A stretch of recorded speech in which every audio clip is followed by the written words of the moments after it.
Сэрээрээ босоороо.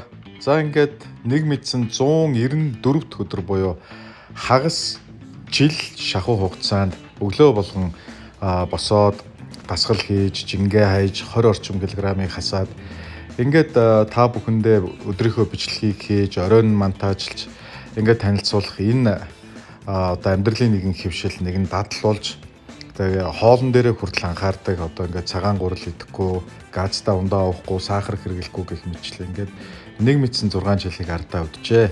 За өглөө босоод судалгаан дээрээ сууж байгаа охиндоо нэг хоол хийж өгчөөд охины шүд өвдөж юм гэхээр гэрийн одоо дэрэгдэх хэмлэг рүү дагуулж орлоо. За ингээд шүд нэг цоорсон байна гэсэн учраас нэг ломбодуулъя гээд ингээд шүдийн зургийг авч одоо охиныхоо шүдийг ломбдуулж имжлүүллээ. За хүүхдэд зүү харуулахаар айчдаг гэдэг ингээд шууд ямар нэгэн өвчин намдах тариа хийлгүүгээр ломбдд юм байлаа.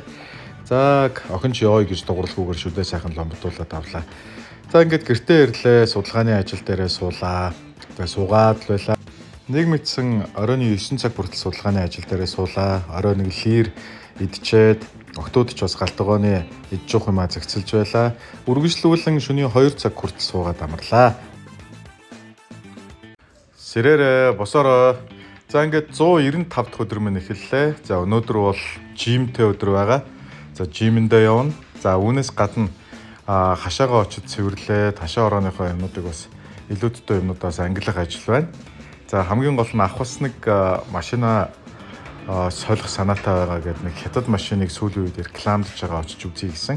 За ингээд та хэдтэй бас ингэдэг үзүүлнэ. За ингээд өглөө цагаа уучаа шууд жим рүү хөдлөө. 8 цаг болчихлоо. За ингээд жимэн дээрээ багшаас гамбаа өсөөр чөлөө авчаад эхний ээлжинд хашаага очиж харъя гэд хашаан дээр ирлээ. За кантинер болон энд байдаг амбаараа үзсэн. Энэ нэг хуучны пар буюу одоо сэтгэн энэ парыг одоо нэлээд байна лээ. За авах сонирхолтой хүмүүсээ зах зээлийн аншаасан 50%-аар хямдхан бас авч болно шүү. Тэгээ өөрсдөө очиод аваад яваарай гэж хэлмээрээ.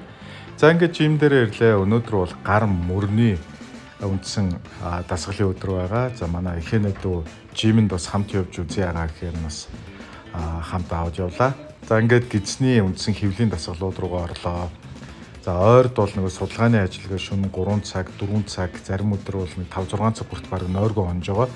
Тэгээ ер нь жимэнд явж байгаа, фитнес хийж байгаа хүнд бол амралт их чухал юм байна.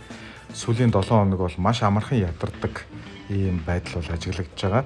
За ингээд жингээ хүндрүүлээ. Багш ч гэсэн бас хийж байгаа дасгалуудын бас төрлийг арай өөр төрлөөр одоо дасгалуудаа хийлгэж эхэлсэн. За сүүлдээ бүр 20 кг-ыг 10 кг-ыг хүртэл одоо хийхэд айгүй их ядралт авдаг болсон байлээ. За ингээд сүүлдээ бүр гол төмөрлөгөө хүртэл ороод ингээд дасгалаа ямар ч байсан хийлээ. За өнөөдөр бас 2 цаг 30 минутаас нөгөө хятад машины одоо газар очиж үзнэ гээд цаг товолцсон болохоор тэрэндээ яарад сүүлдээ багшаас бас багшаа одоо ингээд хурдан явахгүй болохгүй байх гэж нэг чөлөө аваад би тэгэд хамтаа хөдлөлөө. За хамгийн сүүл гар дээрээ нэг сунаачаад ингээд өнөөдрийн жим өндөрлж байна. За хятад машины одоо G-Tour T2 гэдэг нь хамгийн сүүлд гарсан нь гээд G-Tour-ийн T2-ыг очиж үзлээ. За энэ нь болохоор цахилгаанаар өөрийнхөө цэнгэлээр 1300 км явдаг гоё харагдаад байсан гэдэг ах тэгэхээр нь очиж үзсэн. За над шиг одоо Япон машиныг бас шүтдэг хүнд болвол за мэдхгүй бас нэг тийм сайн таалагдсангүй. За ингээд гэртээ ирлээ. Дүүгээ дагуулж ирсэн нэг орой өдрийн хоол хийж идчихэд 100 айлаас маргааш лагер явна гэж тооцож байгаа учраас ганц нэг одоо өрөөнийхөө засваруудын дутуу юмнуудыг худалдаж авч булан холбоосуудыг авчаад гарч ирлээ. Ингээд гэртээ ирлээ. За ер нь бол хятад машин сүүлийн үед нэлээд хүчтэй явж байгаа ч гэсэн одоохондоо бол 300, 600-г бол идэх хэмжээнд биш юм болов уу гэж хурдаа бодлоо. За мэдхгүй хүн болгоны өөрийн дүгнэлт байх. За ингээ оройныхоо лирийг идчихэд хүүхдүүдтэй хоолоо хийж өгчөөд өнөөдрөөс тамарнаа.